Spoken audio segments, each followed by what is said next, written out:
Երբ որ գալիս է նրա ներկայությունը, ամեն բան փոխվում է։ Ամեն վախերդ քեզ բաց են թողնում։ Այն ինչ որ քեզ ճնշում է, քեզ բաց է թողնում։ Տագնապներդ փախնում են։ Քո ներսի խավարը ցրվում է։ Քո կապանքները քեզ բաց են թողնում։ Փնտրի Տիրոջ ներկայությունը։ Հիսուսը մեզ սովորացնում է ամեն ժամանակ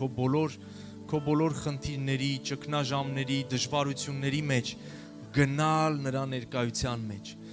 Գնա Տիրոջ ներկայության մեջ։ Գիտես, աշխարհը սովորացնում է մարդկանց խնդիրների ժամանակ գնալ ալկոհոլի մեջ, խնդիրների ժամանակ գնալ թմրադեղերի մեջ, խնդիրների ժամանակ գնալ ինչ-որ ուրիշ վայրեր, բայց Աստծո հոգին, Աստծո խոսքը, Հիսուսը մեզ սովորացնում է դժվարությունների ժամանակ գնալ Հոր ներկայության մեջ, գնալ Հոր գիրկը